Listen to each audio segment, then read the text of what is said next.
Have you often wondered how artists create beautiful sunset skies in watercolor?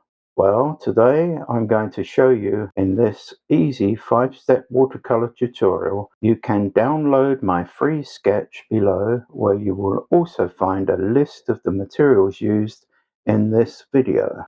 We start with our mop brush and put some clear water in the middle of the sky area, and then some Winsor Yellow, and then a mixture of Winsor Yellow and Light Red going around where we put the clear wash. So just come in a little bit, but leave as much as that light area as possible. Then we use a number 12 brush with some Winsor Blue, coming in from the edges and working our way in towards the lighter area, but leaving plenty of those lights. You will see later that we'll be darkening up those clouds much more. When we do so, that will be a mixture of the Winsor Blue and Light Red, or you could use Winsor Blue and Scarlet Lake as you wish. But the Light Red will make it particularly dark.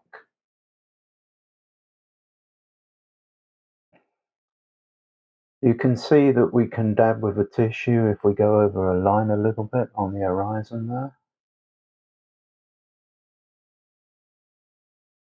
So mop up the edges with a dry brush to prevent creep back. Then we go to a flat brush, a half size is good. And here is that much darker mixture for the clouds coming in from the edges again. And we're going to see here a really nice contrast so that there's a burst of sunlight coming through the clouds. So this is quite a dramatic sky situation. And the flat brush, as always, enables you to have much more control over the flow of the pigment. And do remember that you can always dry off the brush with a little bit of dabbing on the tissue if you think you might have too much pigment on there. And then if you have too much, then suddenly the paint will start flowing in all sorts of directions and you won't have control. So we dry the edges and then dry off with a hairdryer. Then for the distant palm trees, we've got a silhouette type situation here. Some of that slightly darker cloud color. With a small brush, you could go to number 2.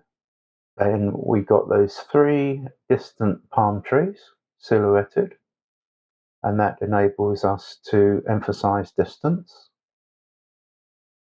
as they blew into the distance. Then we do the 2 nearer palm trees with their trunks first of all. Here you can add a little bit of color such as burnt umber with the blue for the trunks. And then we've got the palms. Use your small brush, various strokes of the brush there to show the palms.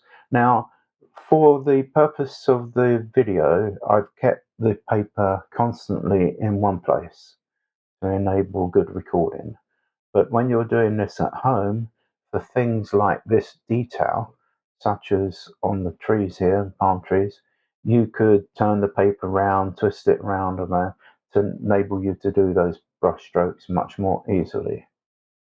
So these palms are quite battered, they get lots of weather upon them, and you'll notice in real life that with these palms, they're darker at the bottom section where it meets the trunk and in the middle. So just darken that up a little bit with the brown mixture added.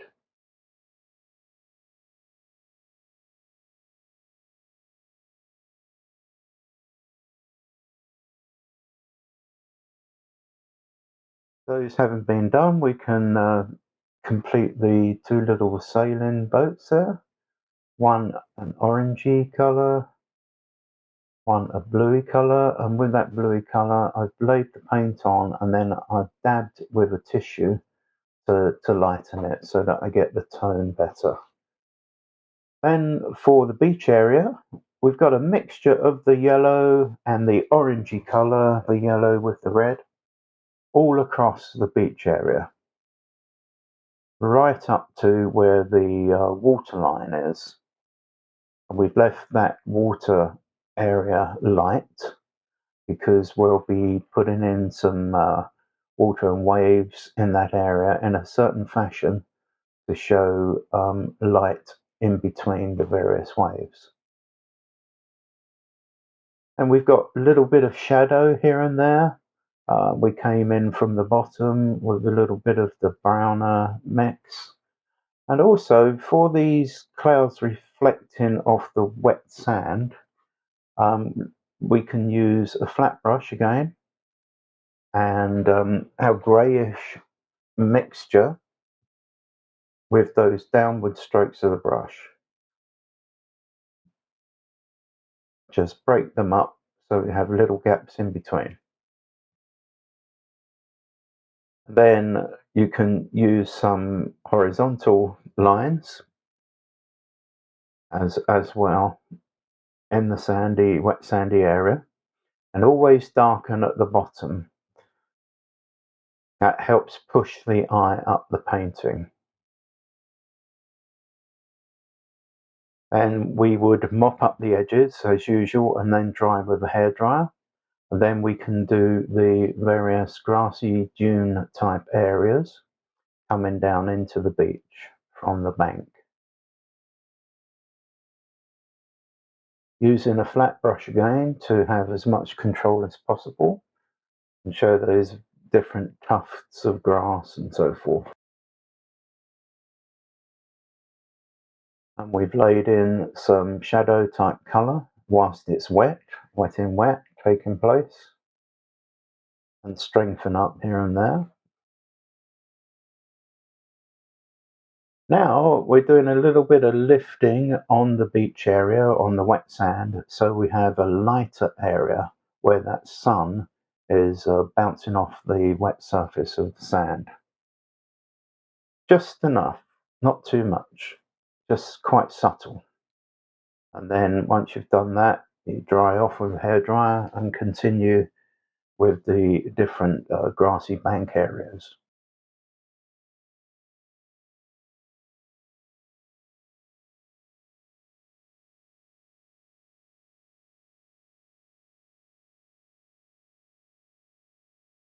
Using the flat brush again in that area, the second bank of grass, and dropping in some shadows.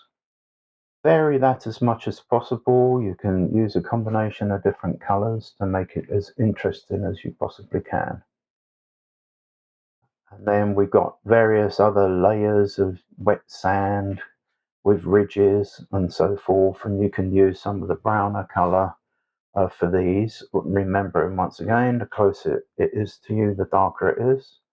And we'll drop in some especially darks for pebbles and stones and so forth on the top of those brown sandy areas. And also we'll do little squiggles coming up the beach there near the water line, where seaweed has formed and so forth as the waves have been crashing in. And that helps give direction as well into the painting, helps lead our eye in. Not too long to go now, just about a minute to go. And please remember to like and subscribe because it's all free and will notify you of future videos.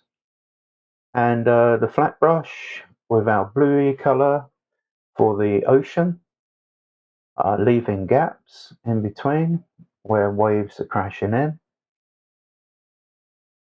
Not too rough a sea, quite a gentle one.